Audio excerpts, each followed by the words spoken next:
All right. Hello, everyone, and welcome to Geopolitical Intelligence Services webinar on energy in an unstable world, how the increasingly unstable geopolitical landscape will affect global energy supplies. I'm GIS Managing Editor Andrew Kureth, and I'll be your host. Today, I'm joined by GIS expert Dr. Carole Nakhle. Dr. Nakhle is the founder and CEO of Crystal Energy, an advisory, research, and training firm based in London. She's worked with energy companies, governments, policymakers, international organizations, academic institutions, and think tanks around the world. Dr. Nakhle, thank you for joining us today. Thank you very much, Andy, for having me with you today to discuss such an important topic. Before we get started, I want to let our audience know that we welcome their questions. We'll save some time at the end to put those to you, Dr. Nakhle. So to our audience, please go ahead and just write any of your questions, any questions you have, go ahead and write them in the comments section that you see below the video. And we'll go ahead and we'll choose from those and we'll discuss them later on in the webinar. So with that said, let's jump right in.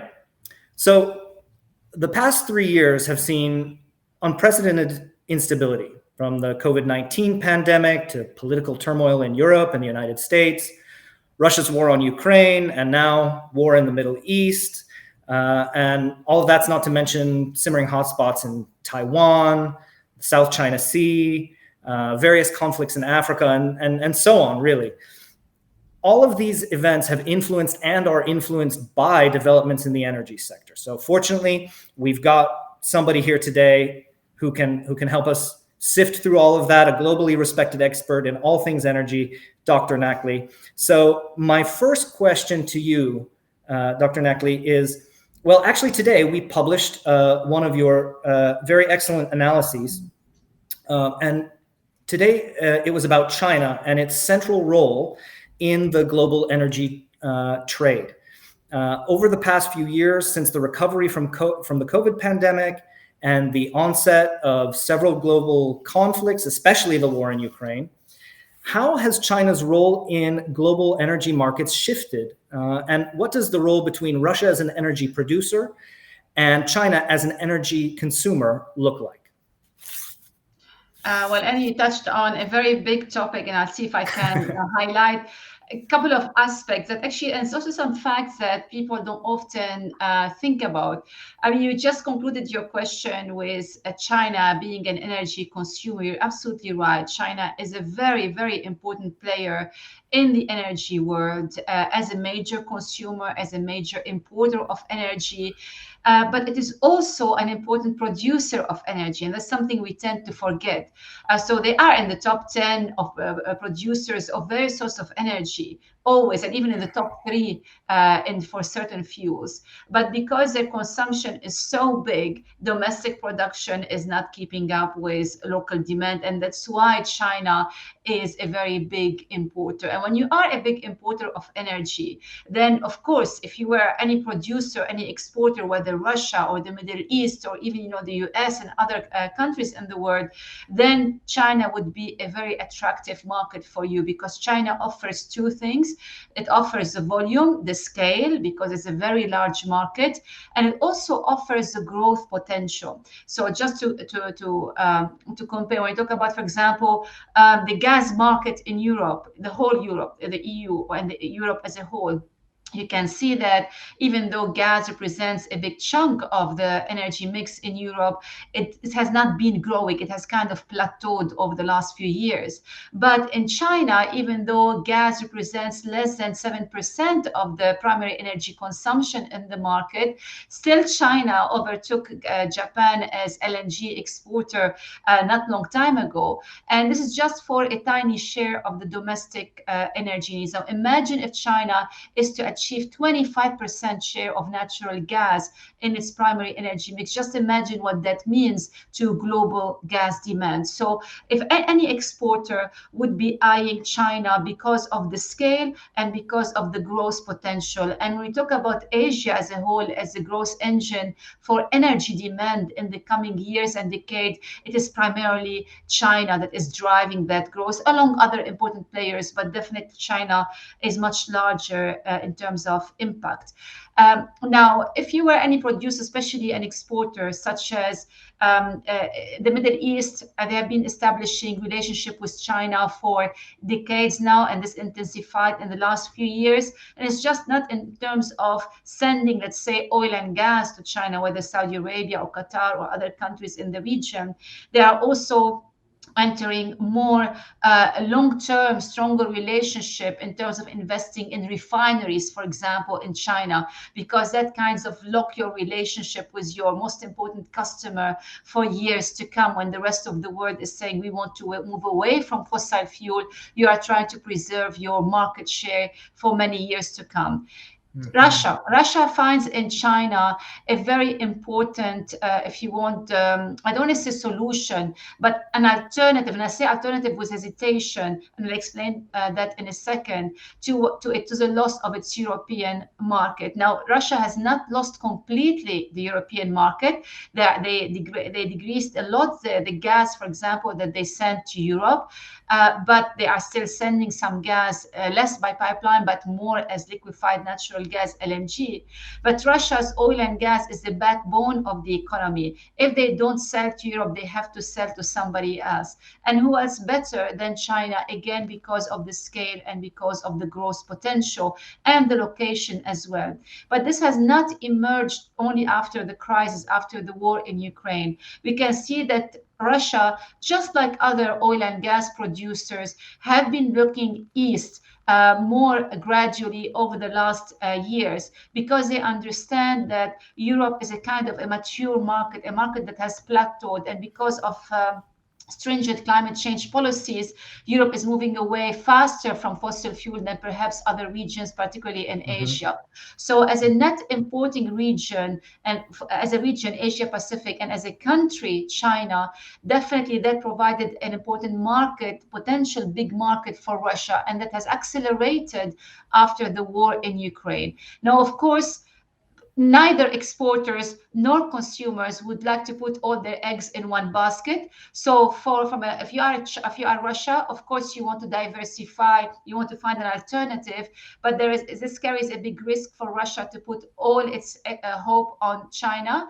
But even more so, I would say the Chinese are very clever, and they put their energy security at their main priority. And if you check government description of energy security, it goes hand in hand with not relying on only one or a few suppliers. So from the Chinese perspective, it is about diversifying supplies of energy and sources of energy and the suppliers as well. So this is how China, in a nutshell, I try to summarize the major dynamic to bring in the importance of China to global energy markets. But I focus primarily on oil and gas, but don't forget the consumption of coal, which impacts carbon emissions. And there is also the production of metals and minerals and electric vehicles, batteries, and so on, where China also has a very big influence. But there, it is more of an exporter than an importer, and it has another role to play, which is causing security of supply concerns for other importers. Regarding Russia, I mean, as far as I know, yeah, as you said, it was looking east already anyway because of developments in Europe, but the development was really accelerated by the war in Ukraine as Europe really tried to wean itself off of Russian gas. There's a pipeline from Russia to China. Is that the Power of Siberia pipeline? And isn't there another one in the works? I think what's happening that Russia is interested in getting it started, but it has been stalled on the Chinese side. Yeah, so you do have the Power of Siberia, and that confuses many people. There are two projects, Powers of Siberia 1 and Power of Siberia 2. So Power of Siberia 1 is already operating, and it kinds of, it does not, so the gas that comes from Russia, because don't forget, Russia is a very big country.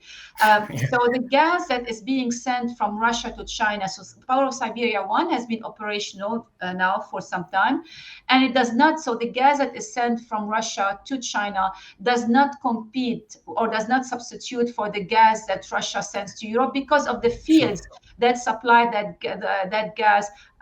They are in different locations.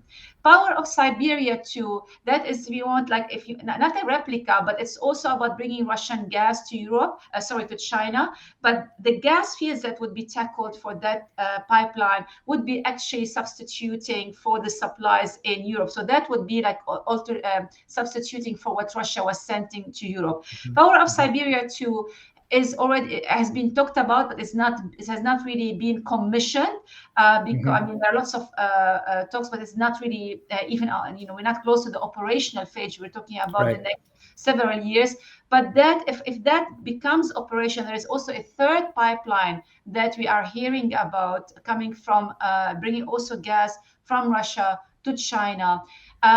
So if those pipelines really go ahead, we're going to see definitely more Russian gas coming to China, but also a bigger dependence of Russia on a single country, that is China. So that's one thing we have to remember. Russia going east is not the same as Russia going west. West, we're talking about Europe, but Europe is a group of several countries with whom Russia has different relationship. When you talk about Russia turning east, it's about Russia turning to China. And that has lots of implications economically, security of supply and security of demand, but also politically as well. Those are crucial points. Thank you for clearing that up. After Russia's invasion of Ukraine, a lot of analysts predicted a devastating energy crisis in Europe, but not much happened last winter. Similarly, people were surprised when oil prices didn't spike after the start of the Hamas-Israel conflict last month. So are we overstating the impact of geopolitics on energy markets? How do you see it? Well, there's definitely always a reaction, like a fear factor and panicky reaction by everyone, every single consumer, because we do have all this memory of the 1970s. People still talk about the first oil shock, the second oil shock, the Gulf War, everything, that used to do, like any geopolitical developments that had to do with a key exporter, a key producer, would make people panic and they would fear there would be major spikes in prices. But I fear a lot of these reactions can be premature. They are understandable, but they are really premature for several reasons. Because we have to distinguish between the fear and the actual supply disruptions. Yeah. So these are things that are very different. So I'm scared of something that can happen, but that fear does not drive prices. It might create a certain spike, but the market is very clever to translate, those spikes to whether they were fear or they were actual physical disruptions. And it's a question of just a little bit of time before realizing that the market is still well supplied. So there is this one distinction. And that's why when Russia invaded Ukraine, if you look, for example, at the International Energy Agency, every single monthly oil market report they published, and they are not the only one, by the way, also financial institutions, consultancies, they did the same, but I followed the IEA, their monthly oil report from March, April, and May 2022. They started by a big bang, saying there will be a loss of, 3 million barrels a day of Russian supplies, and that would create a huge problem, huge crisis in energy markets, which means high oil prices. That did not happen. April, they said, we're expecting big loss of Russian supplies, but not 3 million, maybe between 1 and 1.5. May came, again, they said, we are still expecting disruptions, but less than before. But at the end, there was no disruptions to supply because oil, particularly oil, you can put it anywhere on any tanker and then send it anywhere in the world. So it's not because Russian oil has been missing from the European market, then there will be a crisis, because that Russian oil will be diverted elsewhere. And whoever was supplying, let's say, to Asia will send more oil to the European market. And that's exactly what happened. It was simply a redirection of trade flow. The same thing recently in the Middle East. We have the Hamas-Israeli war. Also, we saw at the beginning some kind of fear, upward pressure, but then kind of dissipated. And today, at least oil prices are heading in the opposite direction. They are closer to 80 than they are to 100. And I said recently on Twitter, I commented on something that was being said, that the markets are on edge. I studied oil markets for the last, maybe in terms of history, I looked at the evolution of oil markets, and I don't remember a situation where really people who talked about markets being on edge, being tense, and prices going down, not going up. And there are several factors that relate to that. A, of course, the disruptions did not happen, but B, there are other factors playing a role. On the supply side, there are supplies from different producers around the world still coming to the market. Demand, people look at the demand from China and they say, oh, it's growing very fast compared to last year. But last year was pretty unique for China because they had they were just recovering from the zero COVID policy. Right. So you are starting from a low base. And there is the other factor, there is a lot of spare capacity in the system. That is partly because of OPEC cuts, and also there is unused spare capacity, whether Venezuela or Iran, on which there are sanctions. So I don't think we are in an edgy situation as people have been described it. I'm not ruling out that spike can still happen if there are serious disruptions and actual disruptions to supply. But I don't think today we are in the same situation as we were several years ago with energy markets globally. So we can take these reports with a grain of salt when they come out. We expect the fear when these crises occur, but wait to see whether there are real disruptions or not. But speaking of disruptions, many people fear that the Hamas-Israel conflict could escalate and seriously throughout the Middle East. How badly would global energy supplies be affected if that were to happen? Would Europe need to scramble again to ensure its energy security? Well, look, I mean, we can definitely see certain, maybe oil markets not much, but with gas prices, there has been certain upward pressure, though not significant. But at the same time, it would be difficult to see how much of that increase is because of the war, and how much of that is it because this is the season when we expect gas prices to increase because we start putting the heater on. Now, of course, for the outcome, the scenarios, we can draw as many scenarios as we want, but if we take the worst case scenario whereby it's not, because Israel and Palestine on their own, they are not really that relevant to energy markets. I mean, Israel started exporting gas only recently, but the volumes are very small in the bigger scheme of things. But the problem becomes if that war spreads to other players, and many are fearing that Iran gets involved. And of course, if Iran gets involved, there will be other players in the region that might get involved. And they were talking all about the serious oil and gas exporters. Now, of course, if that happens, and again, if there are disruptions and how much those disruptions are going to be, then we're going to see impact on prices. But let me refer to a study the World Bank published maybe a week or two ago, whereby they drew scenarios in terms of what could happen, and they highlighted 3 scenarios. And the worst case scenario, and that's what the media picked up on, they said that prices can go up to 150 if there is a loss of nearly 8 point something million barrels a day. That is significant. We're talking about almost losing another Saudi Arabia. I'm not quite sure that will happen. I mean, I hope this will not happen. I cannot say, because with the Middle East, you don't know, but I don't think there is this appetite of escalation. If Iran would interfere, it will not interfere directly. It will use its proxies in the region and not directly. Right. Well, yeah. Let's hope that is indeed the case, that it doesn't escalate at all. As a matter of fact, I do want to point out, I do want to say to our audience that they can feel free to offer any questions if they have any. I see we've got viewers from all over the world: Saudi Arabia, India, Nigeria, Albania. Hello to all of you. Thank you for tuning in, and thank you for listening to this discussion and taking part with us. You've recently argued that the green transition will eventually prove more effective than Western sanctions at curbing Russian oil profits. Why have Western sanctions failed, and how is the shift to green energy? How does the shift from green energy to green energy affect Russia? When I say fail in terms of Western sanctions, I mean Western sanctions, we cannot say they entirely failed. They failed Sure. in significantly curtailing revenues from Sure. oil and gas to Russia, because really that's what makes the Russian economy still function and the Russian government still funding its war.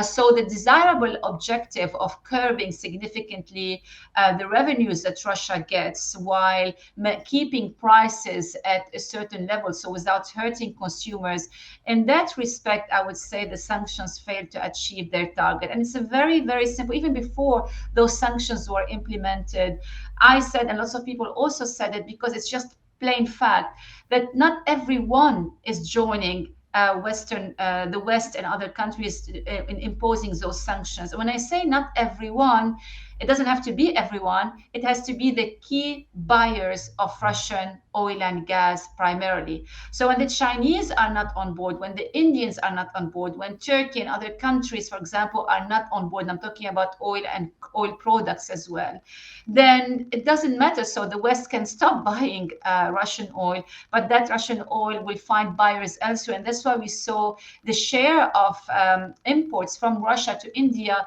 jumped from maybe less than 5% to more than 20% in 1 year. So because of that, so Russia managed to find alternative buyers, and the sanctions in terms of shipping and then financing, whereby Western powers would say you cannot buy Russian oil using our tankers, our insurance, unless you pay maximum $60 a barrel. But it was a matter of time before Russia found alternative with other ships, for example, and tankers and other deals, let's say, in terms of insurance.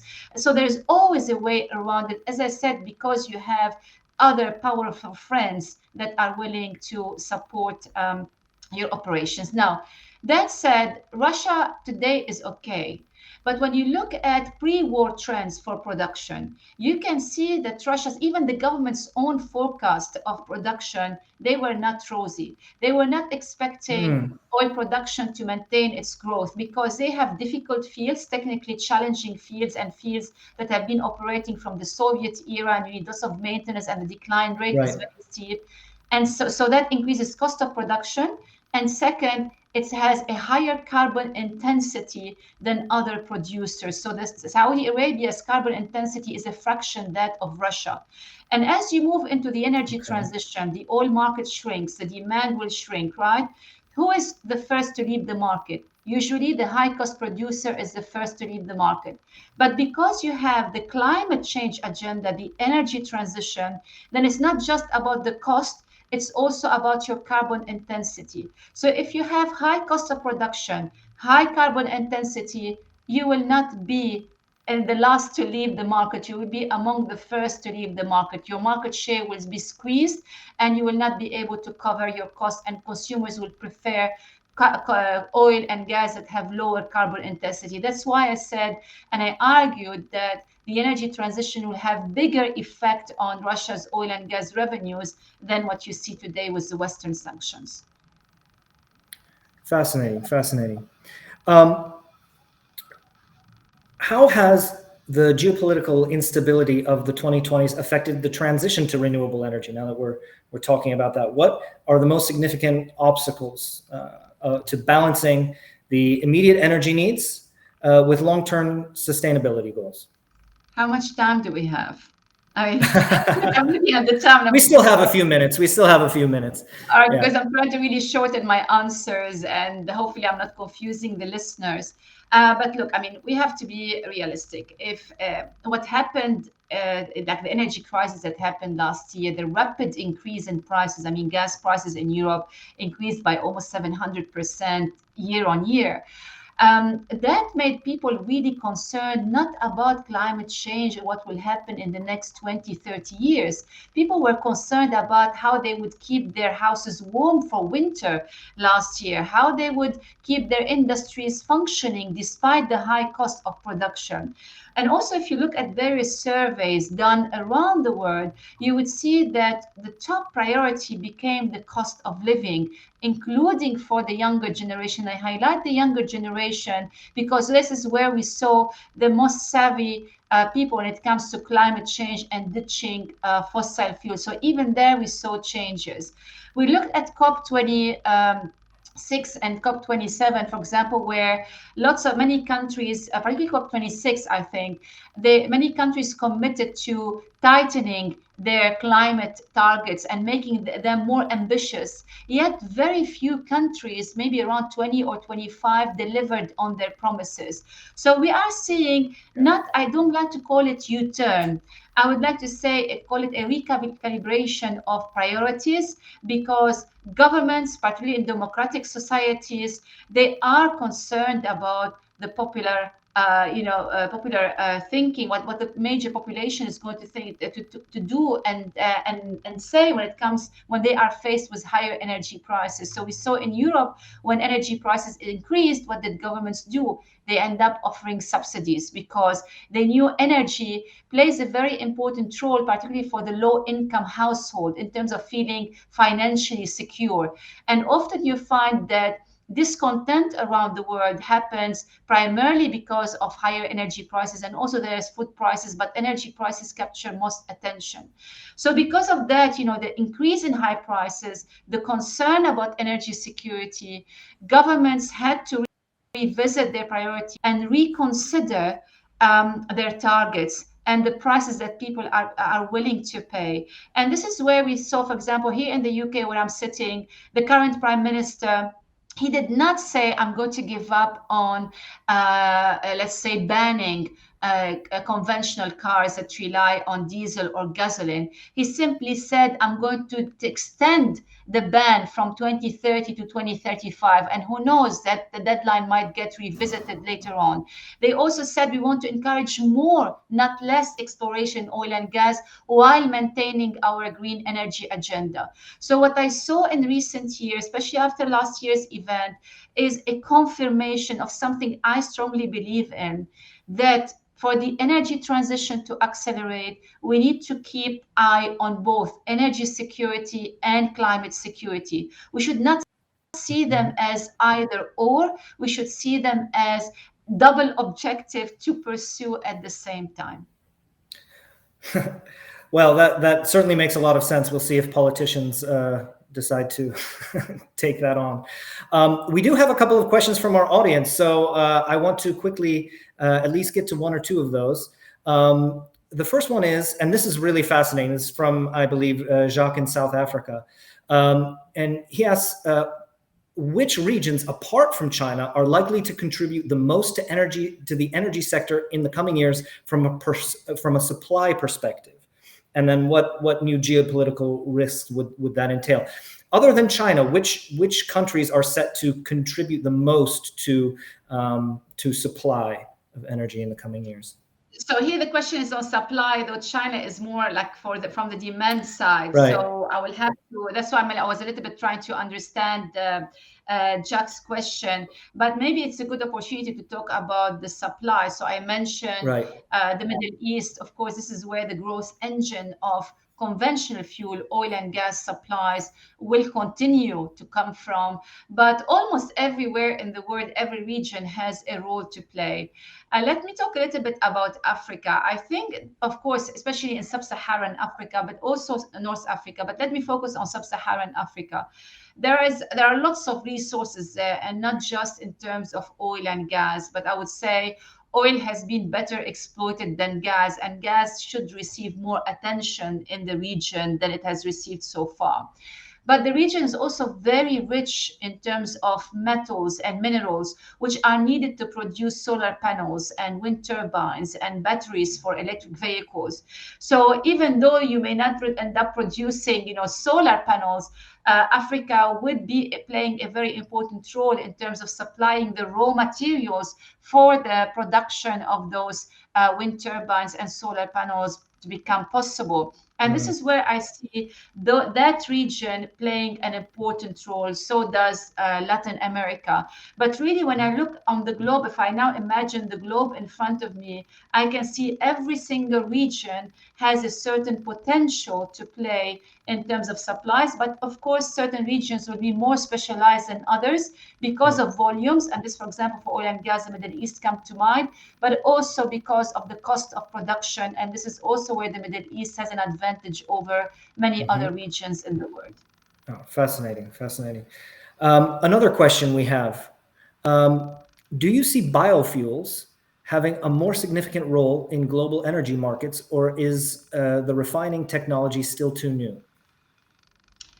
I have to admit that many years ago, back in 2005, when I was writing my first book with Lord Howell, the former Secretary of State for Energy in the UK, we had a big chunk of one chapter on biofuels. It was a big thing, especially people were talking about the second generation biofuels, the one that are not generated that don't come from corn or sugar cane, because corn and sugar cane, they would compete for food, like for the production of grains for food to feed people, for Right. land and water.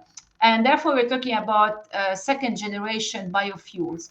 Fast forward, 2005 until now, I mean, how many years that is, I don't hear biofuels capturing the same attention as they did back then. And I don't think the discussion has moved on significantly, nor has the adoption of biofuels globally.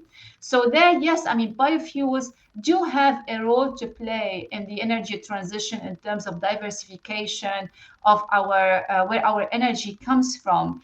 But they have been, if you want, outshined by more like solar Right. power, which has been the shining star in green energy. I mean, there are lots of challenges with biofuels, but I remain skeptical in terms of having a massive impact on as we move forward with the energy transition. Speaking of green technologies, we have another question regarding that. And that's, how do you see the current levels of technological development in renewables? And how do you see in Europe's intention to become increasingly independent from fossil resources? So, yeah, green Okay. technologies, are we going to take off? I mean, they have taken off already. I mean, look at the Okay, impressive growth of sure. solar and wind. And even if we include, I mean, first of all, what do we describe as green energy? Because green energy is a very, very broad term. So Sure. carbon capture and storage, it's Right. applied on oil and gas and maybe coal in some circumstances. It is also described as green energy. Hydrogen is green, although you have to think about where it comes from. Is it from fossil fuel or is it from renewable energy? So the spectrum for green energy is quite big. I would even say that improvements in efficiencies can be also seen as a green technology. And we have come a long way. Technology is moving fast. And there is greater collaboration between players that you wouldn't even think that they would collaborate in the past, including the oil and gas producers with solar power providers, for example, you see, or digital technology providers to see how they can make operations more energy efficient and less carbon intensive. So a lot is happening, but there are two things to take into consideration. The cost, while usually we expect when a technology improves, we expect the cost to come down. That is true, assuming that there is sufficient supply and available supply of raw materials. But I think the world is increasingly waking up to the risk of what we call resource nationalism, especially for metals and minerals. And resource nationalism does not mean necessarily nationalization, but it can be any form of greater government intervention in the sector. So if the government, let's say the Democratic Republic of Congo, which is a major producer of cobalt, for example, increase the tax on investors, that is one form of a stronger resource nationalism. Now, I want you to think, because when I talk about this, often people tell me, oh, there is a way around it. And I say, yes, if you are talking about a modest growth. But if you look at the demand growth required for metals and minerals to meet our climate targets, it's an exponential growth. We're talking about 500% to 1,000% increase in demand for certain metals and minerals. Now Right. translate that to mining activity, for example. So that can be a bottleneck towards the technology to progress fast. And there's a second aspect of technology where there has been some progress, but not really the progress that would really open a new chapter in the energy transition and for renewable energy. That is the storage. A lot of effort is being put there in storing, let's say, the solar power for the evening, because when the sun is shining, we have to consume that electricity as soon as it is produced. We don't have the ability to store it. But if we can make some significant progress on battery storage for energy coming from renewables, then that would be a major landmark in the evolution of the energy primary mix. But we're not there yet. Right, right.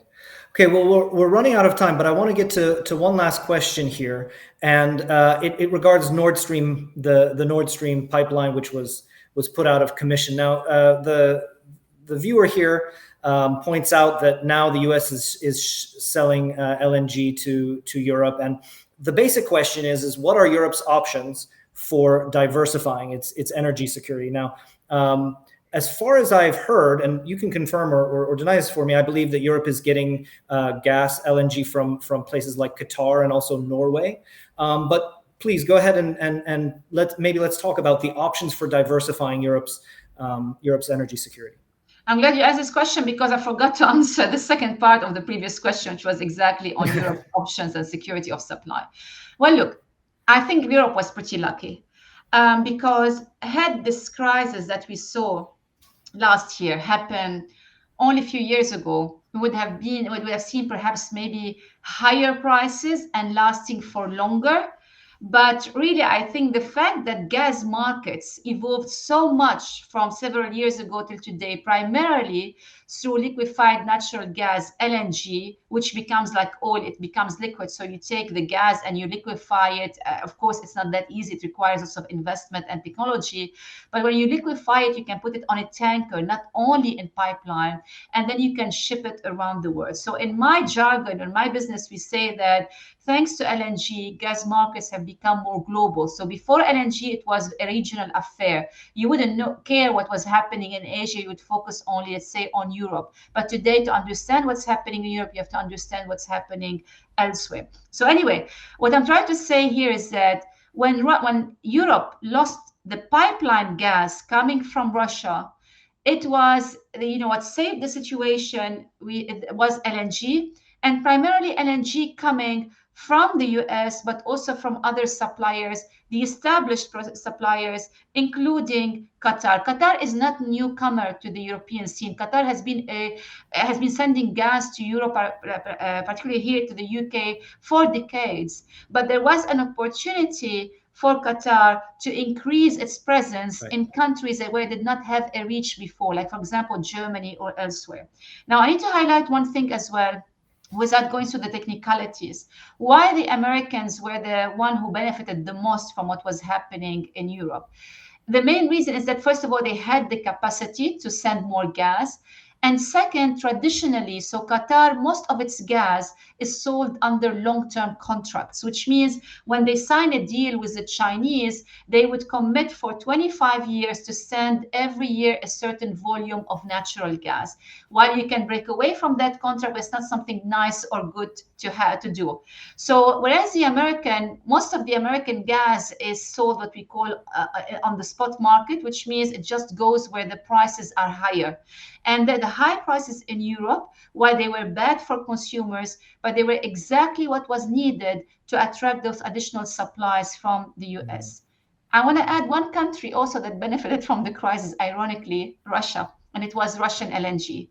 So while Russia significantly lost pipeline gas to Europe, Russia sent more LNG to Europe last year, and they have been preparing for it for years. And it accelerated after the annexation of Crimea, where the Russian government said, I want to put more emphasis on LNG, because LNG not only gives the consumer flexibility to free itself from one producer, it also gives the producer the flexibility to reach much more markets and a bigger variety of consumers. So LNG has given flexibility to both producers and consumers, and has given Europe, in particular last year, greater option than, let's say, relying solely on Russia or largely on Russia.